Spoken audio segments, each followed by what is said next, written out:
Space, the final frontier. Well, okay, not really. All right, take two. Here in the Mitten State, welcome to Code 47, bringing you all things Star Trek, spanning the quadrants, the best thing since the neutral zone.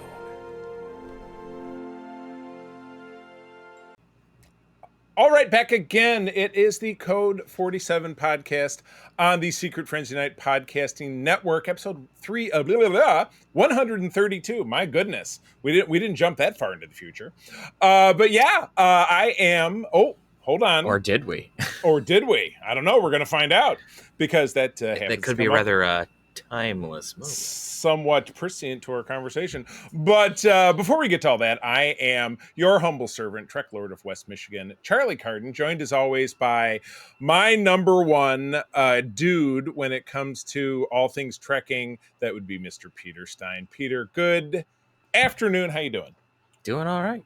Rock and roll. I love it. Well, cool. Well, we're going to dig in to talk. We have a news item this episode.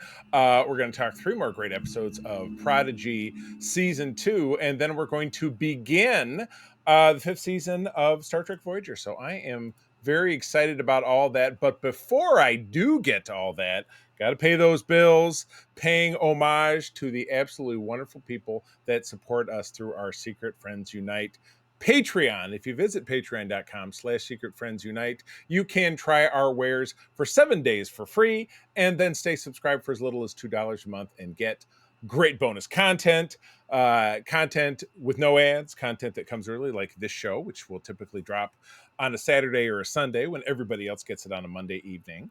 And new shows all the time, including a great show by our shared partner, Mark, Walk Nerdy with me when he wanders the wild streets of his Canadian coastal town and gives us his thoughts. So we look forward to hear more of that. On the besties level, we have our friend Chris 1H1D, Derek Trevelyan, my friend known as the Figure Dude. He's my figure collecting partner. Francie, who is my wife's hairdresser. If you live in West Michigan and you have curly hair, you want to check out Francie. Just give it a googs. XEP, which is friend of the show, Luke Lore, and my awesome Uncle Tim in South Haven, Michigan. Always been one of my biggest supporters. So grateful for all of that. On the Friends with Benefits level, John Sedorf, the awesome Phoenix Sisters Entertainment, our partners Krayley and Kelly, Brendan Myers, Corey in HD, and Matthew Keel. And last but not least, the big enchilada, the big kahuna of our Secret Friends family. That is our Secret Friends Super Squad, the awesome, nice family of the Twin Cities, Sean, Stella, and Henry. We are very grateful for all of you and for all of your support. Again, please visit patreon.com/secretfriendsunite. Try us out for 7 days for free. And if you like it, think about sticking around. All right. Well, Peter, we have some news, and it's good because we don't always. But cameras started rolling, or at least there was definitely a table read, judging by this photograph, on the Starfleet Academy project this week. So this filming, as most things do, up in Toronto, unless I'm reading. Am I making that up, or does it say? Yep, they're filming at the Star Trek stage at the Pinewood Studios of Toronto, and you're seeing a lot of great people in the cast, including series leads Holly Hunter, Paul Giamatti as the villain, and recently added Robert Picardo, who I've met on numerous occasions, is just an absolutely fantastic human being. So what do you think? We've got our first really definitely kind of YA focused, not including obviously what we're going to talk about related to Prodigy, which is a little bit more preteen focused. But Peter, what are you thinking looking at this article? I mean, it doesn't tell us a whole lot other than the cast started. It shows us the empty stage, so they haven't built anything yet. At least not that they've said. Right. So it's a big cast, which I did notice, which can be a good thing because it sounds like they're telling multiple stories across like multiple different levels of the academy. Right. You're probably gonna have the freshmen, the seniors, and everyone in between, along with the staff, because that seems to be where, especially if like Holly Hunter is kind of the lead, and she's going to be having like a mentor role, and then a lot of the conflict is going to come from whatever Giamatti's character is antagonizing her and whatever her staff is, would be my guess. Right. But Gotcha. yeah, it could be fun. I mean, as we all know, I'm not the biggest fan of this particular time period, mostly I various agree. but I mean, we'll see. And like Admiral Vance was one of my favorite characters from the later seasons of Discovery, so I'm happy to see him back. I know he's just a recurring character, Right. but it'll be I'm curious to see what the plan is, just because it's focused on basically college, and a lot of college TV shows / movies tend to be kind of all the same. Yeah. Even in the 32nd century. Yeah, exactly. Yeah, no, there's definitely the propensity towards that. The good news is, like most all streaming programs these days, it's 10 episodes. So if it's not great, then you just have to wait it out, I guess, or find something you like about it or whatever it is. But yeah, I'm with you. The 32nd century time period hasn't exactly grabbed me, but this could be, at least in the eyes a of lot of people. me it has to do with visuals. I'm just not Yeah, a fan of the yeah, visual design. I gotcha. But yeah, this could be an opportunity. This is taking a project that's over 30 years old. I mean, don't forget that the Starfleet Academy concept was one that Harv Bennett had back in the late 80s, and really the Star Trek 6 could have been they that almost kind of did it instead of 6 in Generations. Like it's been tossed around several times, and after Nemesis they tossed around doing it then. They ended up not, and we got Star Trek 09, which had like elements of the Academy ideas executed in an interesting manner, but but they had some of the ideas. And before that, right before 09 came out, we even had a book ghostwritten by Shatner that was about Kirk and Spock at the Academy. So this idea has just been kind of circulating everyone for a long time. Right. Sorry, I'm minorly adjusting my setup here because I saw something in the background that had fallen, and I'm like, whoops, can't see that. But you know what? If you're not watching us on YouTube, you're definitely missing out. Oh, there it was. So anyway, so just to wrap it up succinctly, first season to include 10 episodes, and production likely to extend into 2025 since we're already at the 1st of September. Paramount has not set a new release date, but Alex Kurtzman, the EP, has said it may not arrive till 2026, which makes sense. I mean, they could, if they were to slam it in the first half of the year and then get it out. My suggestion: do not slam it. That usually ends up with absolute crap writing and even worse special effects. Yeah, can't have that. So good. All right. Well, we will stay on top of that.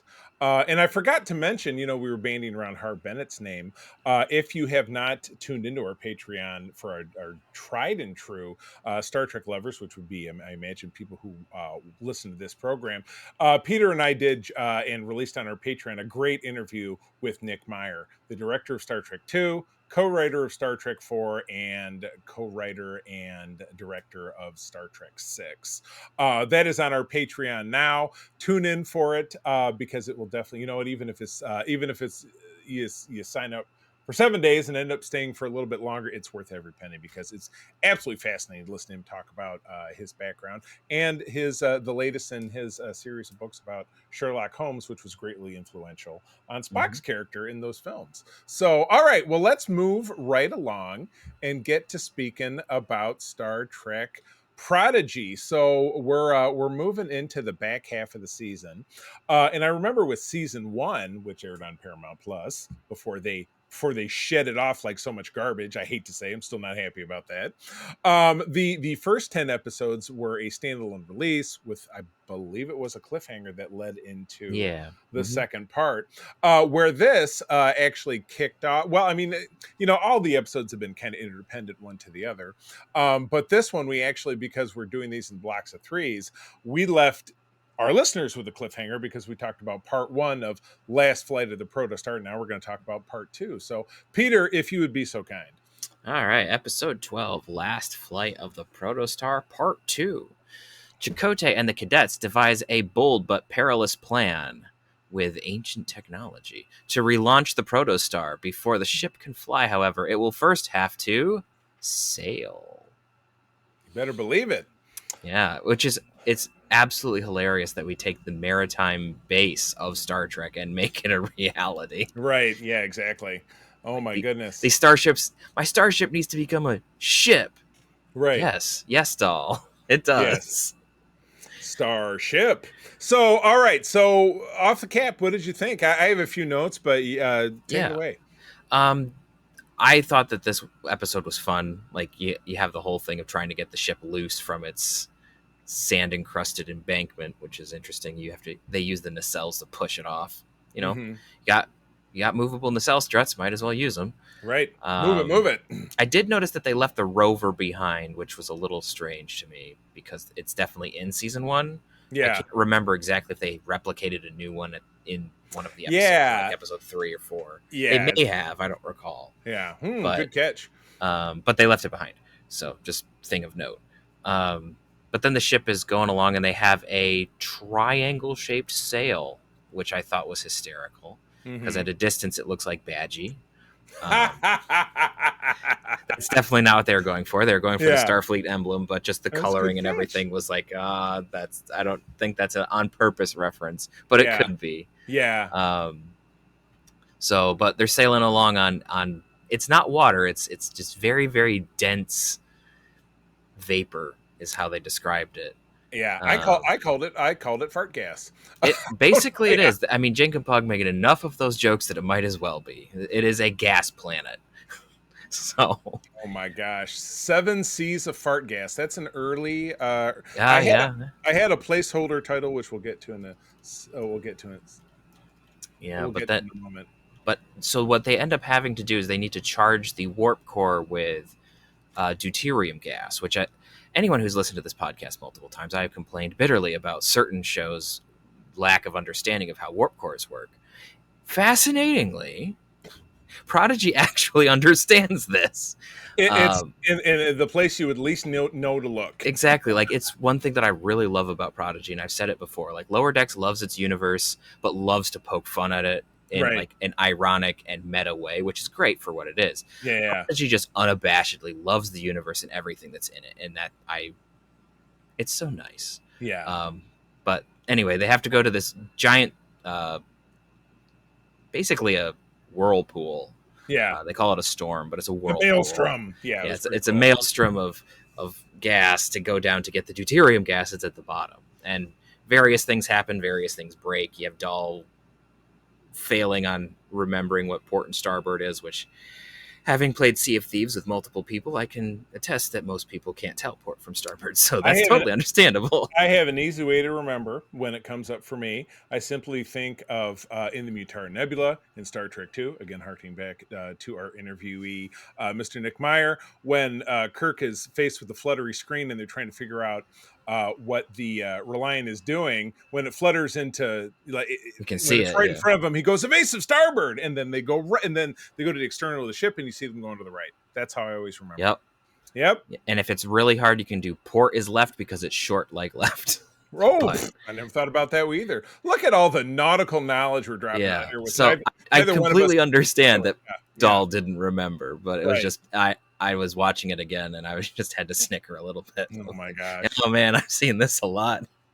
So. I dug on some of the bonding that I saw Chakotay and Dahl do. They had that little heart to heart. I thought that was So at first they weren't getting along, and then they end up having this. Yeah, it's kind of a thing that Dahl's character arc, where it's you don't necessarily need to do what you think you need to do. You need to be where you're needed. Right. Which is something hysterically that has seemed to be a trope in some films recently, most notably Deadpool 3. Right. Out of everything. What a connection. Yeah. So you have some good connections there. The crew has to work together. The ship gets turned upside down at one point, which is really funny. So they lose solar power. Right. And they have to manually go out. And you get a callback to something they did earlier in the episode where they actually allow Chakotay to reference something ancient, and then it gets used with Archimedes' lever, which is quite cool. Yeah, it was pretty cool. And so they manually get the lever to adjust the rudders that they've added to the exterior of the ship to get it to go where it needs to go to pick up the gas. Chakotay gets thrown overboard. Yes, ouch. And then Dahl goes to rescue him, and he has to disconnect himself from the lifeline. Right. Eventually grabs an eel to get dragged back up to the Yes, surface, which remind me of Star Wars Rebels hilariously. I was going to say that and of Ahsoka as well. The Purgle. warp traveling Purgle. So it was great. Yeah, there's a lot of obviously unintentional intermingling, and maybe it is intentional between this and the animated Star Wars shows, because there's a lot of cross pollination, which is totally fine. Kids love those too, and if that's a way to draw them in, that's good stuff. So I like that. I found a couple of things I found interesting. I got a little Chakotay's retcon. He said when I was your age, talking about him being in the Maquis, which he didn't do until he resigned from Starfleet. He was in his late 30s. Yeah, so that was that for us nerds, that kind of set things in. I mean, it could have been like he was talking about he referenced the Maquis, but was talking about how the Cardassians started to get horrific around that time, which kind of lines it would, up. And also how he left his home colony at age 15. I mean, he was 15 when he was a Starfleet cadet. If you watch the season 2 Voyager episode Tattoo, which is that's his backstory told in a framing sequence. I did so the episode, a little bit about the framing sequence of this episode. Janeway's star log at the beginning, we know that it's set in 2384 because she gives the star date as 61,000. So 6100, which would be 20 years after the 41000, which would be the first season of TNG, which we know is 2364 because Data actually says the year in an episode in season 1. So this is cool. So this is 20 years of history. So if this was to be filmed, it would have been filmed in 2007 if it was chronological. Yeah. So very interesting. Is this the episode where Janeway talks to Yes, that's the next one. That's my second note. She does actually call Beverly, and they have a chat. And no, it's a later episode, which you're thinking of, where there's a further development with. No, I'm not talking about that. I'm talking about the comm screen. Yes, it was definitely this one. And she's really awkward when Picard names comes up because she has his kid and he doesn't know about it. So yeah. Fortunately that does not come up. But that was pretty cool. Yeah, and they got Gates McFadden to come back to do, and they did, Pressure, which was really cool. I enjoyed having the actors come back and do their voices. It's great. No doubt, especially she was also back in season 1 as a holographic representation of herself. Oh yeah, that's true. Yeah. So final rating. This was a 10 out of 10 for me. Great episode. I said Captain Ahab and an appearance from Blazin' Bev, which I don't understand the social media thrust of why. It's a picture from what's that? From Sub Rosa. Sub Rosa, where she's surrounded by the green smoke and making a very strange face, and so everyone I just think Sub Rosa is such a terrible episode. Yeah. Well, yeah, it's top 10. I would say bottom 10. We should, what we should do at some point before we get top 10 worst. Yeah, we should do a 10 worst. And I don't think we have to take it to the point where we're going to do like a bracketology like we did with episode 100, but we will do a bracketology again. I'm hopeful when we get to episode 200, and we'll have different selections, and we'll whittle those down as well. But, so Measure Man might not win. Yeah, Measure Man might not on there. Yeah, exactly. We would eliminate anyone who competed the first time around. I think that would make the most sense. But that's something to worry about down the road. Let's move on to episode 13, which generated my first choice for the name of this episode. We'll have to debate it. Episode 13 is a tribble called Quest, which is a spin off of a Tribe Called Quest, which is a rapper from the early 1990s. And one of their big hits was called Can I Kick It, which is what I would love to name this episode. But the fart gas one is also a contender. So anyway, to summarize, let me scroll back up again. So the crew is harvesting bosunite on a barren world when they encounter aggressively genetically modified tribbles and the Klingon scientist who created them. Aggressive carnivorous tribbles. Exactly. Well, technically omnivorous, I suppose. You took everything that was great about tribbles and kind of turned it on here. So yeah, the gang is they're down on a planet. They've got to get this bosunite. It's MacGuffin quest. They got to get the thing to put in the other thing, which is. But interestingly, this is framed on two ends by Rock doing like scientific exposition. Yeah. which is kind of fun. Where she Gotcha. explains how you would create a star. Yeah. And then how you create a protostar. Okay. Yeah.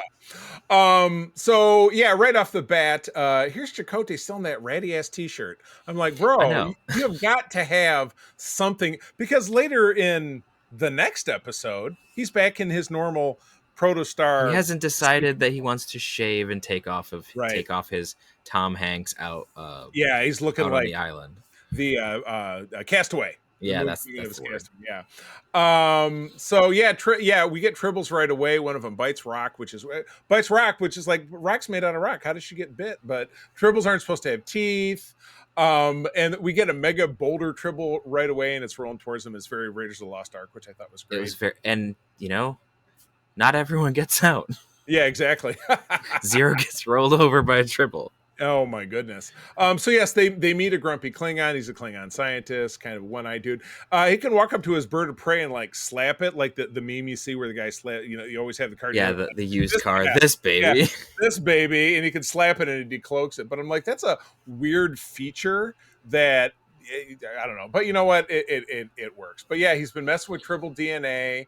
And he can't. They went super soldier on him. They got big. They got dangerous. Yeah, he was trying to make them less reproductively constant. Right, but because the tribbles are the classic enemy of the Klingon Empire, because tribbles hate Klingons.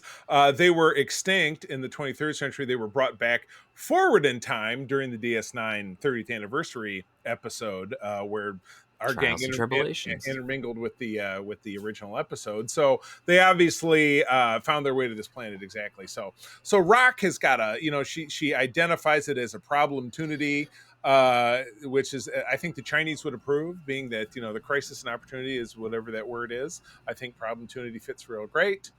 But yeah, we get I keep forgetting that I keep wanting to call her Michelle, the Vulcan cadet.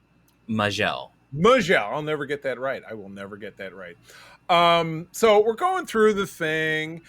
We get a nice bonding moment with Gwen and Majel. I thought that was particularly standout. Not surprisingly, while Rock is doing her experiment, she managed to create basically a cute critter. So I called it Trek Baby Yoda 2, which could also be the name of this episode. But I'm like, you know what you got to do? They call it Bribble. There you go. I mean, that's good. Yeah. And yes, yeah. So then we've got to go on a mission. We've got to, rescue the crystals, but the crystals are in the middle of the tribble cage, so it's rescue time. So now we got to dump all sorts of modified quadrotriticale out in front for them to eat. But it's not enough, so they roll back in. And I noticed in the hive where this was all happening, it's in a cave with all these porous holes, kind of like The Devil in the Dark, which I went the episode of TOS, which I went back and rewatched. I'm like, I'd love to see that episode. Yeah, so they do manage to do that, escape. We get a few verses of the Klingon ditty, the Yaja Ko song that the guy's singing by himself, which is awkward. I mean, somebody singing that song by themselves, isn't that? It's like karaoke when you're not. Yeah, yeah. I mean, I will give them this, that the Klingon felt and looked like a Klingon. Yeah, they nailed it. I didn't catch if the guest actor, I was trying to bring up the link, was anybody of note. Let me have a look here. But anyway, jump in while I'm looking it up, please. Yeah, so we get, I think this is like our second or third version of a Klingon scientist. We had one in TNG, we had the one in Enterprise, and now we have this one. Right. And it's just hysterical. It's like, there's not very many of us, but he's still focused on honor and everything. But we get like a Martok name drop. We get all sorts of stuff. Right. Classic Klingon interfaces. The one thing that I thought was a little strange was how Bribble was created, where it was like we had an active cell culture and Rock just sneezed on a rag and dropped it in it. I'm not entirely sure how that works scientifically. You know what? It's a Star Trek thing. Must be. It must be, but it was like it suddenly generated. I mean, DNA mixing, okay, fine, whatever. But it's like suddenly creates a fully fledged creature. It was like, right. All right. Well, you know what? That's fine. Absolutely fantastic. Why not? But Bribble can communicate with the tribbles. Yeah, which is interesting. Yeah, so that making more of a parallel to the Baby Yoda piece, which I totally dug. So that was good. Yeah. So yes, I wrote Baby Yoda 2 as Tribble leader. Baby Bribble. Baby Bribble. Baby Yoda 2 Bribble. Steps off. So off they go. They're going to take Bribble back with them. The Tribble virus is going to work, so no more big boulder tribbles. And they part company with. I did look up the actor. Jorge Gutierrez is his name. He's a voice actor that within Memory Alpha doesn't list anything else that would be probably relevant to people listening to the show. But I thought he was a great Klingon. He did a great job as a Klingon. Yeah, definitely nailed that. So so our gang is now off to reconnect with Voyager, and the Protostar drive works. And they work, so they're taking that bad boy back. So I rated 8 out of 10. It was a little side questy, but I thought it was a great way to put Klingons into the show and Tribbles into the show. Introduce 2 great TOS elements to kids in a way that that was fun and meaningful. So I'll bump that up to a 9 out of 10. I think that's fair. I think I hate to give them all 10 out of 10 because then I just sound very no, this one would definitely be not quite a 10 for me just because it was more side questy. Like I enjoy going and finding the thing to fix the thing so you can do the thing. Right. But there was some of it was like right. But everyone's got to have those episodes. It's fine. Absolutely. All right, cool. All right. Well, last one is yours. We are back to a reunion episode. So fire away. All right. Episode 14, Cracked Mirror. If that doesn't give it away, nothing will. Crunch. The Protostar's reunion with Voyager has unexpected side effects, bouncing the crew between alternate realities, including the Mirror Universe. Right. And this was a very direct adaptation of a season 7 episode of Voyager called Shattered. I think I could be wrong, but anyway, it's Chakotay is at the crux of this wave in space that they go through. That he's the only one who can. When he goes to different areas of the ship, it's different time periods, but it's not alternate dimensions. It's different time periods. So this is a twist on the formula, right? But I said right, and I'll kick it back to you. But I said right off the gate, this canonized the Mirror Universe stuff that IDW has been doing in comics. Yeah, it did. The uniforms, the insignia, everything. Yep, that was great. We actually interviewed a while back on this show the Tipton brothers that produced that. And I would love to. I will make an effort to reconnect with them because I would love to have them on just a guest or even just to interview them as a catch up because that was probably 3 or 4 years ago, close to the beginning when we started doing. And the Mirror Universe stuff is quite interesting. So I enjoy the older or the comic takes more on the Mirror Universe, so they focus more on like what classically made the Mirror Universe interesting. Right. Absolutely correct. And this kept in with the whole mustache twirling villain, and yet somehow campy stupid of the Mirror Universe, which is where it belongs. Exactly. All right. So what you think? Keep going, please. By all means. This is a fun episode. We obviously have Gwendala has some issues with her quantum stabilizer. As she's going between multiple realities, and it's designed to keep her in one. So there's a little bit of some tension there, but it doesn't really go anywhere. But they beam on the ship at first. Hilariously, Rock has hologram Janeway watch Bribble, and Janeway turns her finger into a laser pointer. Oh my god, that was so great! I didn't even make a note of that. So great. Janeway was just like, I'm more of a dog person myself, and then pulls out the cat laser, and this is going to be more fun for me than you. Exactly. Oh, it was great. Yeah, it was great. It's good stuff. So they beam on the ship, and the Doctor is like, "Oh, I thought you were all gone," and the Admiral, he's coming.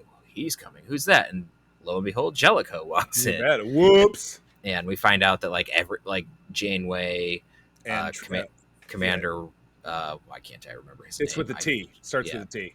But the Commander and the Counselor both, all three of them died on the Infinity. Yeah, exactly. So eventually, as they're walking back, the Doctor is like, "Oh well, maybe you are in an alternate timeline, and maybe I'll help. Meet me at sickbay." And then they get into the turbo lift. Some of them, Rock and Zero, have to take another one because they can't fit.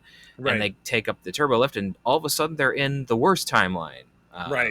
Which immediately made me think of parallels with, overly bearded Riker. The Borg are Yeah. everywhere. That's not where we are. But that's what it made me think Riker. of. Yeah, right. So they go in there and find some wreckage. Hilariously, Rock and Zero, the doors open, and they're now on a ship that is run by the Enterprisians and Captain Tuvix. So great. God, Tuvix finally gets his... He gets a shout out. It was hilarious. And our gang also ends up, the worst timeline, Okana is there, which we had Okana. Yep.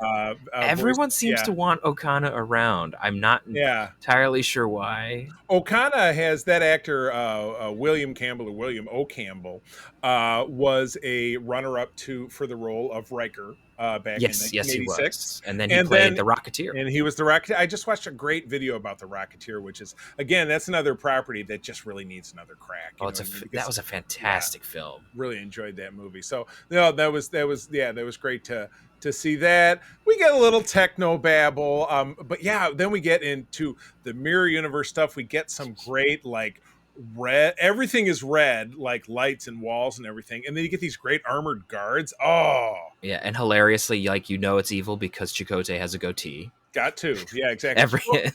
Chakotay, by the way, has to have a goatee. By the way, did decide to finally shave his beard and put on a proper uniform before they beamed over. Yes, so he cleaned up before.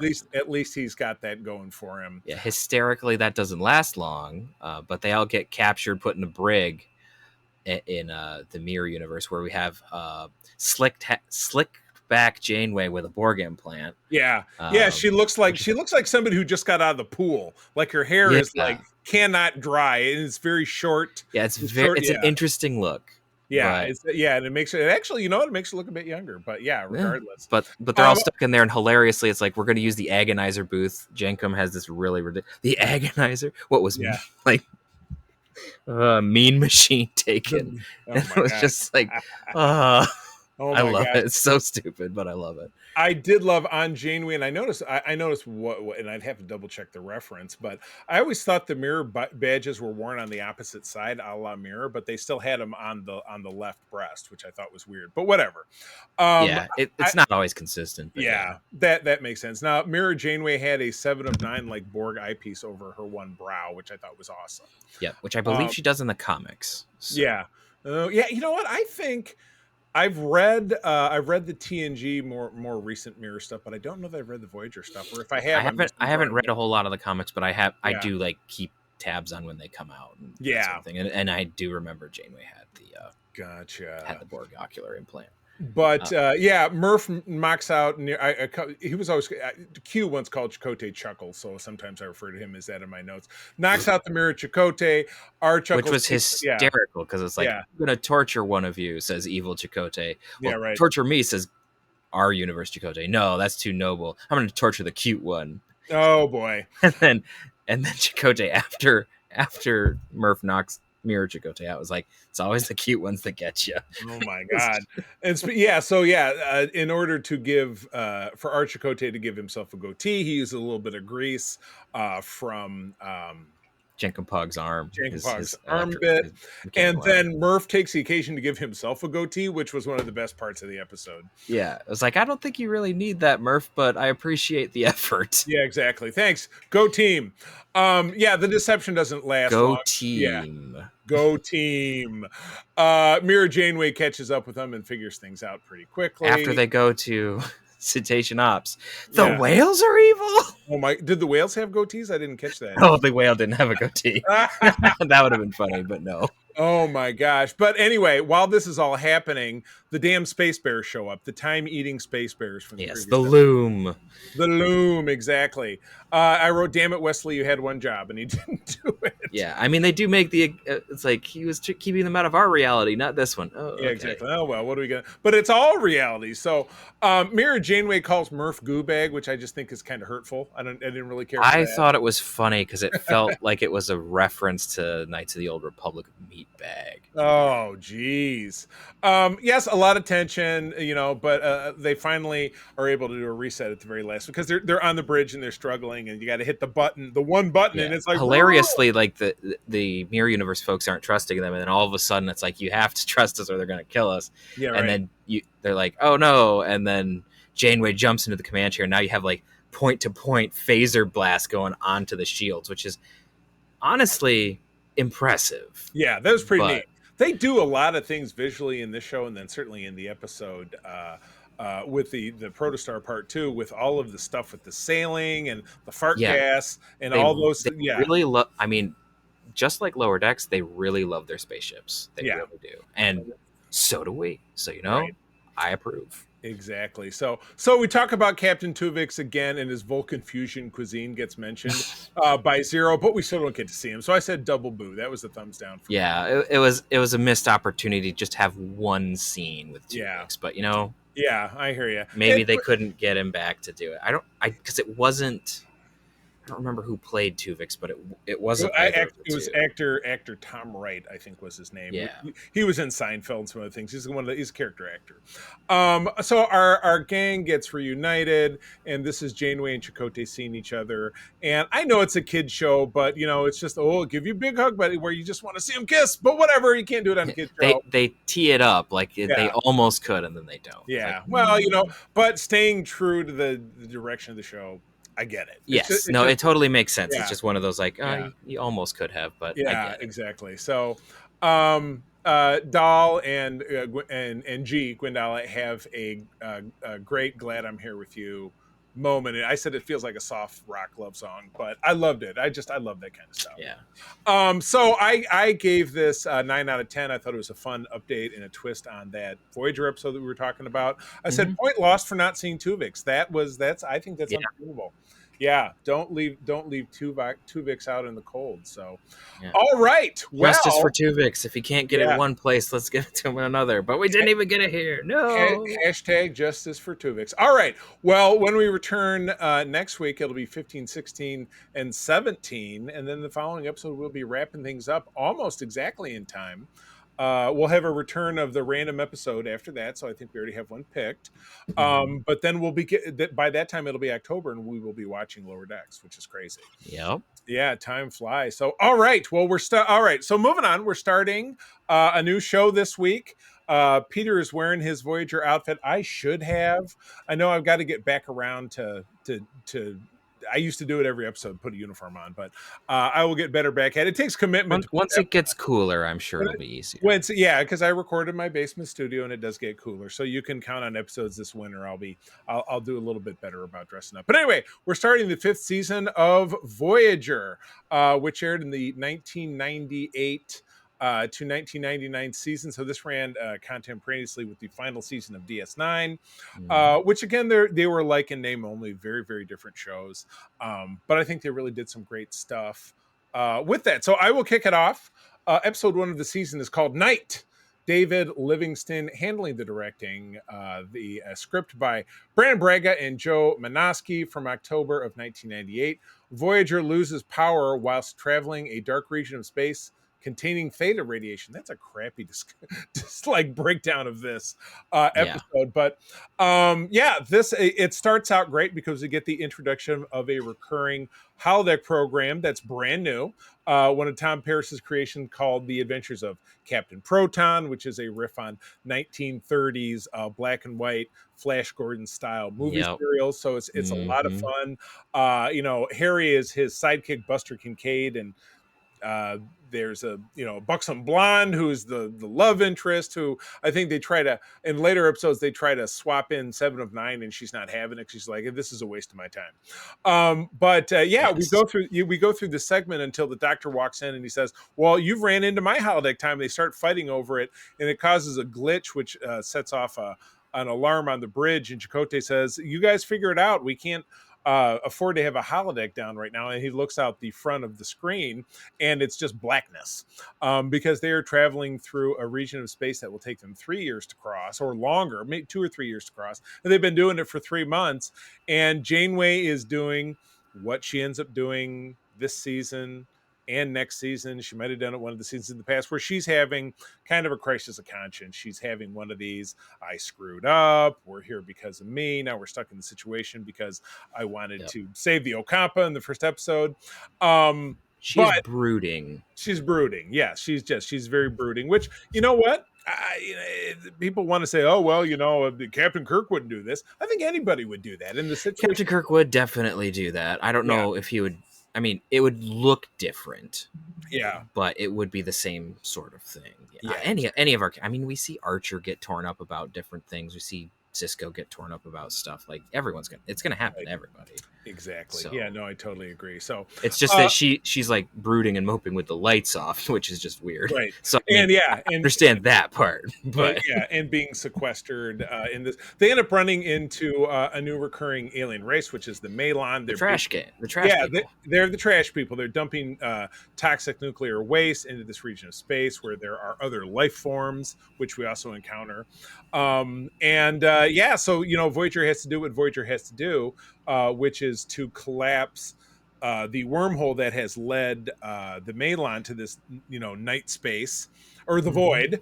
And then actually, and ultimately at the end of the episode, our people are able to use this to blow up the Malon freighter and collapse the wormhole so that they can't go and basically get home. Yeah, exactly. Through the void. Exactly. Which unfortunately now they're dumped in the region of the Malon space, so we're gonna end up seeing them again, which is fine. They're such a strange antagonist, but I know, yeah. Well, yeah, you just because you don't run into that kind of thing, because at one point they have the guy on board and B'Elanna's like, hey, if you do this, this, and that, you won't have to dump toxic waste anymore. And he's like, whatever. Here's replicator technology, and they're just like, nah. Yeah, he's like, that'll put me out of business. Brr, brr, brr. And the guy's he's kind of like a landlord scumbag. You know what I mean? So they're pretty much. They're the trash scumbag people. So, there's a bit at the end where Janeway thinks she's going to have to sacrifice herself and the crew won't let her. So they have a little mutiny. But in the end, she's like, no, that's good. I love you guys anyway. So we're cool. But by the end of it, they go through the anomaly. They get out of the void, and life goes on. So it's a really cool shot at the end where the stars just appear, and then they're like flying through nebulae and everything. Yeah. It's like, oh, so pretty. Yeah. So I dug the episode. Any other thoughts? I mean, we've said pretty much everything that can be said around it. I think there's one weird shot where like the power is out, the lights are out in the holodeck, but everything's still up in the holodeck, which is bizarre. Right, but, yeah. Well, don't forget the holodecks have a separate power system, or that's how they always explain how. Yeah, I mean the holodecks also do like replicate physical objects. It's always kind of nebulous as to what's physically there and what's not. So. no pun intended. Yeah. Gotcha. But anyway, all right. Well, cool. Next one's yours. Take it away. All right. Episode 2, Drone. Directed by Les Landau, story by Brian Fuller and Harry Kloor, teleplay by Brian Fuller, Brandon Braga, and Joe Manoski. Aired on October 21st of 98. The Doctor's mobile emitter is damaged while beaming back from an away mission, merging with 7 of 9's Borg nanoprobes and the DNA of a male ensign to create a 29th century Borg. This is as close as 7 of 9 has come to getting some. Yeah, pretty much. Because, she does a Petri dish thing with Ensign Murphy, I think it is. Just some tall, handsome guy. Of note, the drone that they create, and then they go through all the typical stuff. It's really kind of reminiscent of the DS9 episode, early season 3, where they in some shipwreck, they get a infant Jem'Hadar. Yep. And Odo kind of raises him, and he grows very quickly. This is very similar to that, and I think it has that and elements of Hugh as well in there. Yeah, very true. But the actor I remember very, very clearly as a character actor, who's J. Paul Boehmer, who was also, he played a Nazi twice in Star Trek. He was a Nazi in The Killing Game, which is the holodeck episode from season 4, the 2-parter. And then he was very briefly a Nazi in the beginning, in the alternate Earth history at the beginning of season 4 of Enterprise. He was in the truck with Art. That was him. Funny. Yeah, exactly. So how'd you like to have that on your rap sheet? Well, I'm great at playing a Nazi. That sucks. Cool. Oh, great. Well, you know what? He got 2 jobs out of it. But anyway, so he is, what is he? Does he go by 1? They couldn't name the episode. Yes, he goes by 1. Well, they couldn't call it 1 because they called something else 1 in the previous season. Yeah. There was an episode named 1 last season where 7 was the only person who could operate the ship by herself because they Yep. were going through a radiation cloud. Which then was revisited in Enterprise Yeah. with Yeah. Phlox, and it wasn't as good. But very, I very don't like lazy. either episode all that much. But Yeah, exactly. So, so this is, it's, I could say it's super derivative of that, but, obviously we're still very heavily focused on making Seven a priority and making the Borg stuff a priority. I don't know. I mean, at the end, at the end, they end up bumping into a Borg cube, and one has to use his special abilities to disable it, but that ends up crippling him, and he dies anyway. Which you knew he was gonna, because the Doctor because eventually gets mobile emitter back. Yeah, and you also couldn't keep something with 29th century technology around that was going to be exceptionally useful. Right. Because the mobile emitter, as useful as it is useful to one person. Right. Whereas if you had a Borg who could, He'd modify the ship. Yeah, in like 5 minutes they'd be home. So yeah, that would kind of kill it off. But yeah, it was a good concept. I did like I liked the concept part of it. But yeah, it's a very interesting episode. You could very much feel that it was going to be a one and done. But I think they did okay with it myself. What do you think? I think it was fine. It's not like the strongest episode out of the bunch, but it's solid. Like it's got interesting concepts. It's got some funny moments. Yeah. It's decent. Yeah. So it's decent. I like that. All right. Episode 3 is Extreme Risk. Cliff Bowl doing the directing. Ken Biller, who's one of the regulars on the story staff at this point, from October of '98. B'Elanna purposely puts herself in increasingly dangerous situations on the holodeck with no safeties. Meanwhile, the crew needs to build a new shuttlecraft, the Delta Flyer, because they are in competition again with the Malon. See, they weren't gone for very long. But yes, Voyager launches a probe, which gets stuck in a fart cloud somewhere, and the Malon show up, being these specialties in fart clouds, and they have to race to each of them to rescue it first, but it's stuck in this middle layer of something or other. And so this was and it was funny, they hinted in the beginning of the previous episode, they had a throwaway line like, we should build a new shuttle because blah, blah, blah. It's like, that was very thin. But that's exactly what they do. So they designed basically a little hot rod, and the design part of it is funny because once Janeway approves the project, everybody is standing around. Tom wants to add like fins to it at one point, and it's a model on the holodeck, and Tuvok's like, no.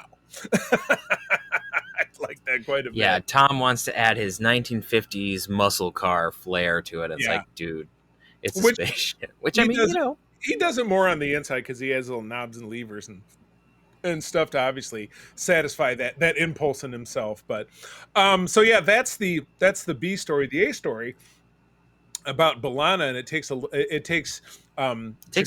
to develop. It takes a while, and it does really reinforce the great kind of big brother / father-daughter relationship between she and Chakotay, which very weirdly, in a strange fantasy sequence in the first season, she was like into him, and she dreamed when they were all having their dreams, she dreamed about making out with him. And I'm glad they decided not to revisit that, because they're better as mentor-mentee, I think, without a doubt.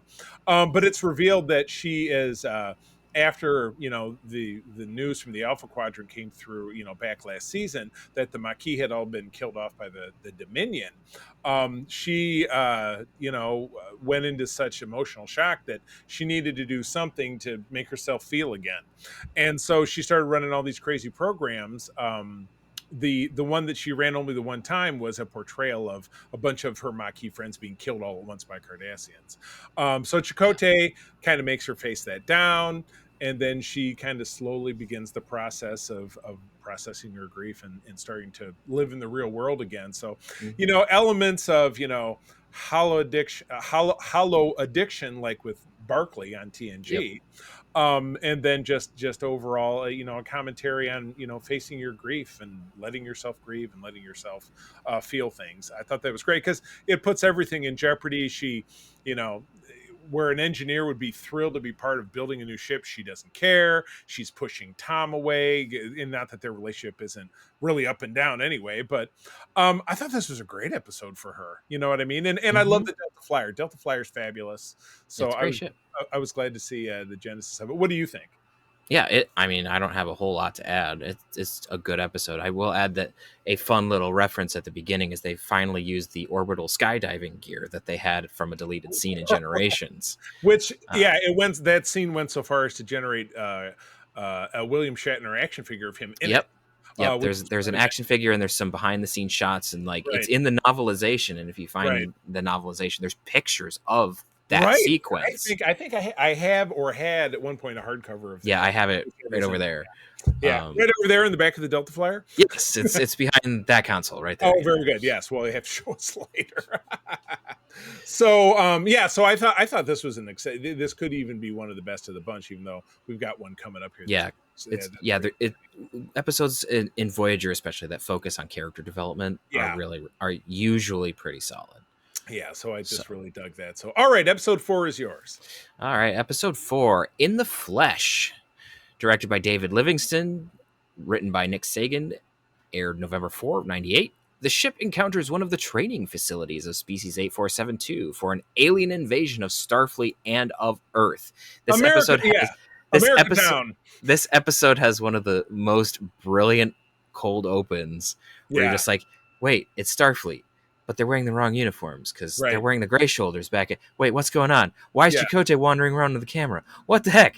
Right. It's just all these what is going on? They really nailed it. And what's funny still is that they didn't wear the gray shoulders on Earth at this time. Really, at that time, they were pretty. It was kind of when the gray shoulders showed up, they kind of wore them everywhere. But when we had early Deep Space, season 4, where you had they were still wearing this uniform on the station, and they were still wearing the TNG uniform on Earth. Yeah, I think one of the last times we saw the TNG uniform was actually at the end of DS9. I think that at that signing ceremony where Ross was on one side of the Dominion and they were signing the treaty to end the Dominion War, I feel like there was a TNG uniform in that scene.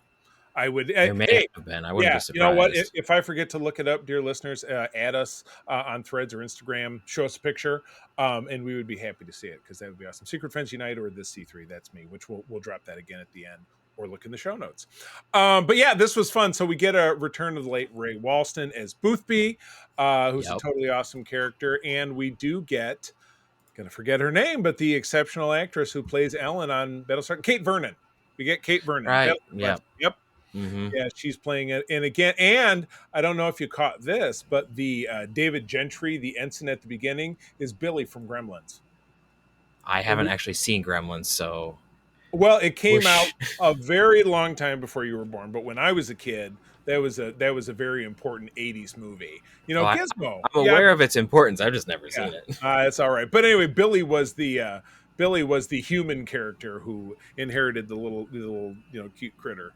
As a Christmas present. So, but this is the only other thing besides Gremlins or Gremlins 2 I feel like I've ever seen him in. So very random to be like, hey, there's Billy from Gremlins is a 8472. But yeah, it's an America town, and even Tom draws that parallel. He says, back in the 1950s, there would be, scaled like a little town in the Soviet Union to help their people infiltrate. So that's exactly what this was. And it was one of many, apparently, according to what Boothby later says. But Chakotay poses as one of them so that he can find out and fails. Like they figure him out fairly quickly. Exactly. Tuvok is down there as well, but it was kind of cool to see people talking about Alpha Quadrant stuff, Vulcans and Klingons and and it's just this was cool. This was a cool one.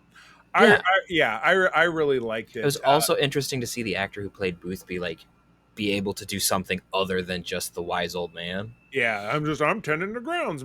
Yeah, he was kind of the boss. There was another character, Admiral Bullock, who was a character actor. Yeah, he's one of the Xindi in season 3 of Enterprise. There you go. Yeah. So I thought this was a fun episode. I don't think this is the last time we see 8472. Maybe it is. I'm not exactly sure. I don't think so. I'm trying to remember. Yeah, I'm trying to remember. But off the top of my head, I can't. I feel like I don't even necessarily know that we see him again, because at the end, Janeway does what she always does, which for the most part, she brokers a peace treaty. You stay away from us, we stay away from you. Because all the Hirogen stuff with the 8472 was last season. So I think this might be the last time we see him. Yeah. Gotcha. And I mean, I know the Hirogen, speaking of that, get a name drop in Picard because they apparently showed up at some time in between, but I'm not sure about 8472. So I would either have to do some research or have one of our wonderful viewers hit us up and let us know. That'd be awesome. So, well, cool. Any other thoughts about this one? Not really. I mean, Yeah. It was good stuff. I liked it. Well, I think the same can definitely not be said about episode 5. Yeah. Episode 5 is Once Upon a Time. John Kretschmer handling the directing, written by Michael Taylor, who is the son of series co-creator Jerry Taylor. So I guess I expected a little bit more. From November of '98, Neelix looks after Naomi Wildman when her mother is injured on an away mission, and injured on the away mission, not while away, because she's just like, where's my mom, blah blah blah. And so this is a whole episode told through the perspective of Naomi Wildman, who is played by, Peter's got a motorcycle driving through that.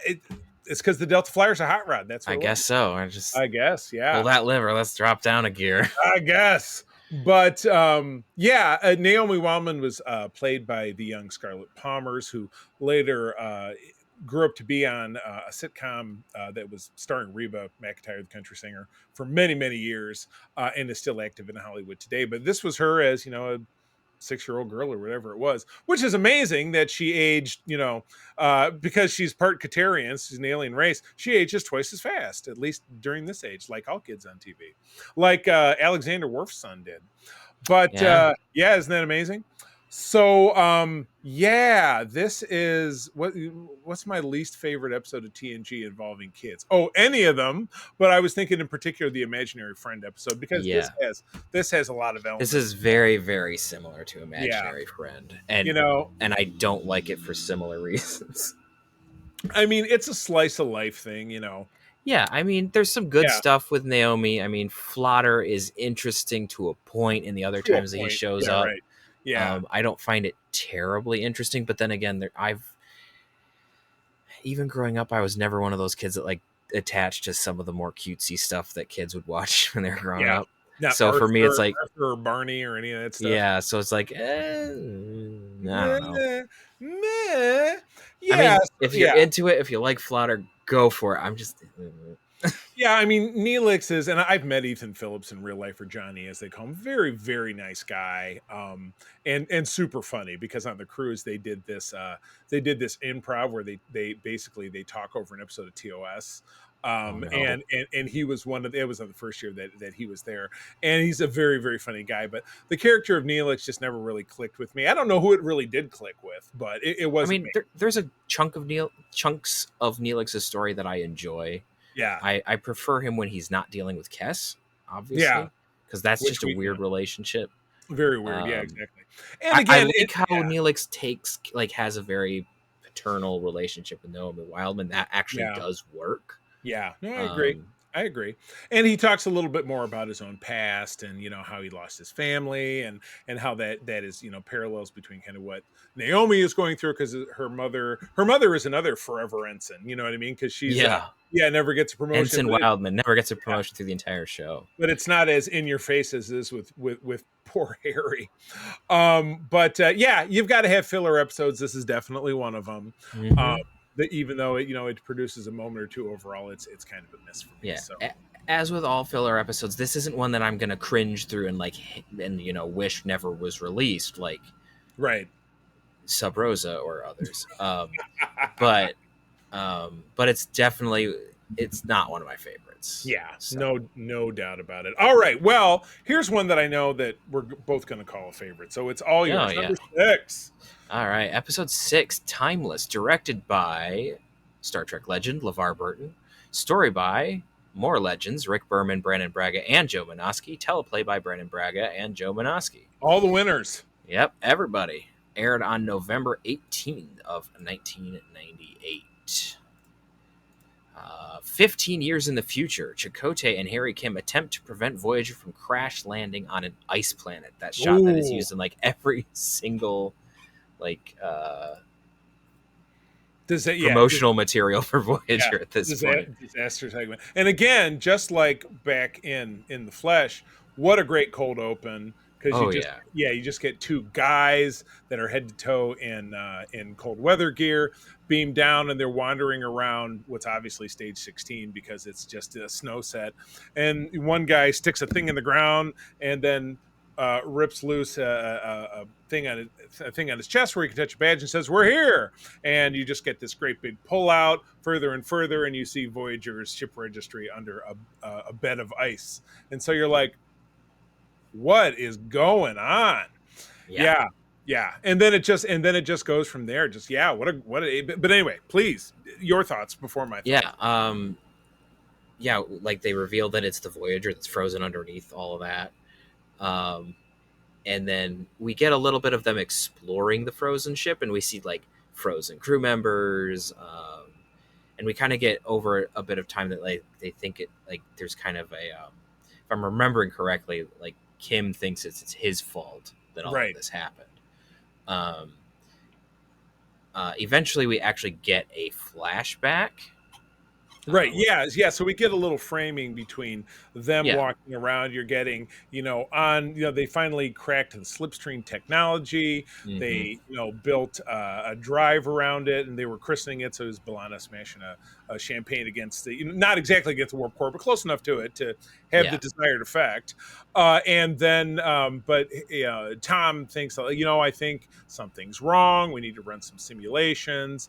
And they find out that only by having the Delta Flyer fly in front of the ship and send course corrections, and the two of them kind of flying in tandem, are they going to be able to navigate it? And it doesn't end up working because they get all the way to the Alpha Quadrant, or they're on their way there, and Voyager gets thrown out of the slipstream while the Delta stays in, and the Delta Flyer only has Harry and Chakotay on it, which is obviously why they're in the future. And then, Voyager crashes and everybody dies.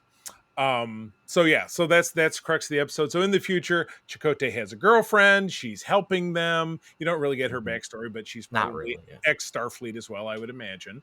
And they're busy, so they have to exhume 7 of 9 and use some of her like Borg headgear to beam a message to the past. And they're actually also able to resurrect the Doctor, because he was never really dead. He was just, once they were able to grab his mobile emitter from the wreckage of Voyager, they were able to turn it back on. So he does the surgery, and then, he's kind of Mr. Exposition dump, because through him, our people tell him everything that happened, which is, Voyager was searched for a long time, but eventually they gave up because they didn't find anything. And it wasn't until Harry continuing to work on these calculations for 15 years that he thought if they went back and beamed the information back through time, they could rescue stuff, but they get caught. Who shows up to stop them? Geordi LaForge, Captain LaForge of the Challenger. Well, LeVar Burton could say, "Hey, I get 2 paychecks this way," because he directed it and he guessed it. And it's fun. It's the gray shoulder uniform from the current time period elsewhere, and then it's the all good things badge. So use everything. It's funny because what changes in the timeline result in changes in uniforms, because then that particular combination never gets used together in the prime timeline. So, but of course, Harry says, "Well, I can't figure it out, and it's too late." And then the Challenger, which is a Galaxy-class ship, by the way, it's great to see one, is chasing the little Delta Flyer and taking catastrophic damage, so the Delta Flyer is going to blow up. And Harry says at the last minute, "Well, if I transmit this code, it'll throw both of them out of the slipstream, and they'll be fine," which she does. And so back in the past, both ships get thrown out. They do pick up an extra 20,000 light years to get closer to home, which is great. But this way, in the now negated future, the Delta Flyer blows up. But that never happened anyway, and everybody's back. Harry did manage to, future Harry, who no longer sent a message. He sent a message, which is funny because even Harry says, "How could I have sent myself a message from a future that no longer exists?" And Jane was like, just let it go. It's Star Trek temporal mechanics, which I love very much, and will not take us all the time to explain it because sometimes it gets convoluted. But there's no real explanation. Yes, ripples in time.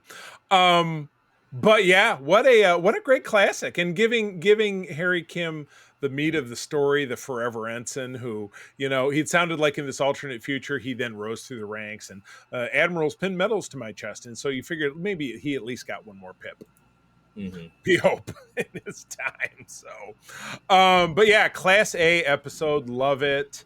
And this was during sweeps because I've explained sweeps to you in the past, how in November and May of a broadcast year, networks try to really ramp up and have very special episodes to really make people watch so they could get more ratings, which would help them sell more advertising. So this was a sweeps episode, and it was a great one. I really dug it. And yeah, but by bringing in the ship that looks like the Enterprise and bringing in Geordi LaForge, just be like, watch, it's very exciting. So, but you know what? Even though it was cheap, call it a cheap stunt if you want to. It was still a great story. Loved it. Yeah, it's a good one. Yeah, Great most episode. All right, we'll wrap it up with episode 7, Infinite. Ooh, 7, and it's about 7 and 7. Infinite Regress. David Livingston doing the directing. A story by Robert Doherty and Jimmy Diggs. Jimmy Diggs is a name I recognize. Robert Doherty, not so much. But Robert Doherty also did the teleplay. Thanksgiving episode, November 25, 1998.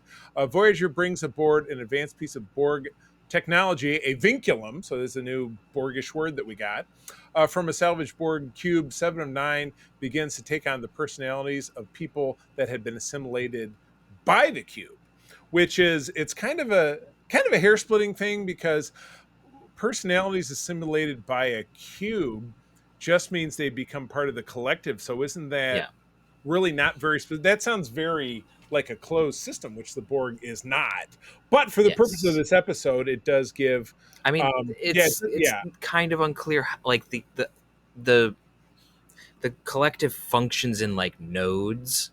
Yeah. So like they are separate, but they also communicate. It's kind of like, right, to get technical, it's like a cloud computing situation where you have servers here, and here, but they all talk to each other. The cloud. So. But anyway, Jerry Ryan does get some meat to play, a young girl or a Klingon or a Ferengi. Or a Ferengi or a Starfleet officer. So she does get to play around a little bit, but obviously, this is serious.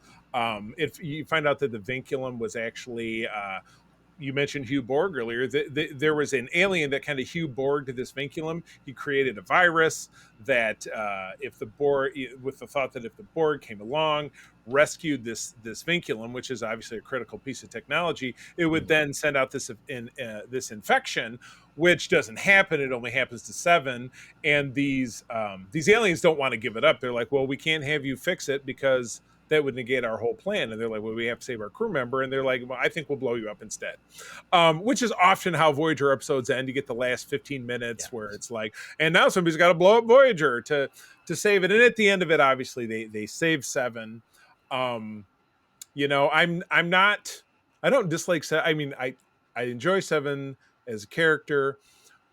I don't always get super excited when they find kind of run of the mill ideas of what to do with her. But this one, it took on something kind of new, but it also stole something from TNG with the Hugh Borg storyline. So I guess I'm not 100% sure how I felt about this one. Yeah, that's fair. Yeah. So I mean, I do enjoy how it allowed Jerry Ryan to have a little bit more, stretch more of her acting muscles to do different things. So you get to, because a lot of times people play, like you see someone play like a specific character, like, oh, they can't act outside of whatever. And it's like, oh no, she can act. She can act very, very well. Here you go. I enjoy, so that's kind of fun to be able to see her capability portraying all of these different people, basically. Right. Totally. Very good. Excellent. All right. There's a fun little moment at the end with Naomi Wildman. It's like, you will teach me Kadiskat. I will comply. Okay. That's right. Yeah, because one of her personalities was a girl like the same age as Naomi, and they were playing Kadiskat. But anytime 7 had one of these personality overtakes, when it wore off, she didn't remember. She didn't remember what happened. Yeah. Yeah. So that was, I just, like I said, I don't 100% know how I feel about it, but again, it was great to see Jerry she's a very talented woman, very talented actress, and to be able to stretch a little bit was pretty good stuff. So, well, all right. Okay. So 7 episodes. Let's pick a favorite and a least favorite to wrap things up. So fire away. For my favorite, I might have to go with Oh man, I might just go with In the Flesh because it's fun. Right. Like there's a like as we mentioned, there's some really really good character moments with like Extreme Risk and such and Yeah. Timeless. But I like the fun and the ridiculousness of In the Flesh, where it's like you have 8472. They're not really evil; they're just kind of doing whatever they're doing. Yeah. It's just it's an interesting take, and it's funny to see Boothby doing not Boothby things. Right. Right. So just for that, that's why I'll pick that. That doesn't mean it's like the best directed, best acted, or anything. It's the one that I probably enjoyed the most. That's all right.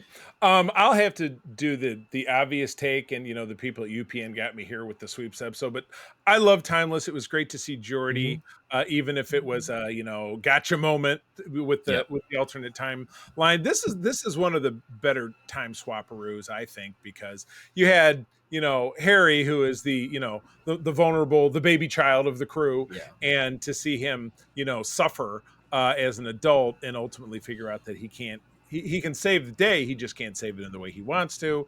And then you're seeing present day Harry kind of suffering with that, but then he gets to watch this message from his future self. I really like that. I thought that was a good moment. Yeah, that was definitely a good moment. All right, what I feel like we're going to tie it up for least favorite, but go ahead. Probably has to be Once Upon a Time. Yeah. Like it's not the worst episode ever made. I just didn't really enjoy it.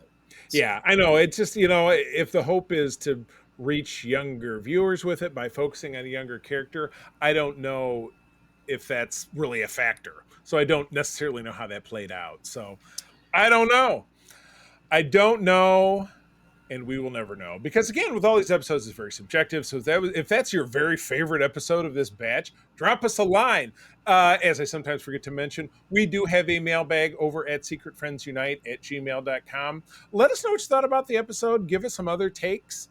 And we would be very happy to read those on upcoming episodes of the show. We're always very interested in the thoughts of our listeners, because we love you guys. We would be doing this without you. So, all right, that's the show. Peter, where do people find you out there? You can find me around the interwebs at Petrus Aquinas. Not terribly active, but if you ping me, I might say something. Mostly active on Discord. You can also find me on ELH's Twitch and YouTube channels. We started a new Star Trek Adventures game with the 2nd edition rules, Star Trek Scylla. We even have a website, which you can investigate all of the characters. I am the Cardassian science officer, and as a secondary, I play a Horta engineer, which is hilarious. Oh my goodness, not a lot of lines as a Horta engineer, I'm sure. Well, you do the conceit of there's a universal translator, and then you just make sure that he speaks like the Boulder from Avatar, and it's great. Good stuff. So. All right. And as always, you can find me over on Instagram and Threads as at the C3 THECEETHREE. My main home is our Secret Friends Unite Discord, most friendly Discord in all of Discord land. Don't look it up. But in addition to running that and having fun geek conversations there, April, my wife, and I also run the United Trekkers of Michigan, which is a purely themed Trek discussion group, and it doesn't have to be people from Michigan, but we just had to give it a name. But we'd love to see you over there as well. So give us a ping, and we'd be very happy to add you in. With that, I'm going to tell you, as always, friends, thank you for joining us. Let you know that sharing is caring. Keep on trekking. Peace and long life. Nanu nanu. This podcast is part of the Secret Friends Unite podcasting network, available on Apple Podcasts, Spotify, and podcast services around the galaxy, as well as video on our YouTube channel. You can support Secret Friends Unite by becoming a Patreon member, get bonus programs and more over at patreon.com/secretfriendsunite. Join our Discord community for even more discussions on all things geek. For all the latest updates on Secret Friends Unite, make sure to follow us on Threads at secret.friends.unite and visit secretfriendsunite.com. Find our merchandise at TeePublic and Redbubble. Thanks for listening, and may the Force live long and prosper.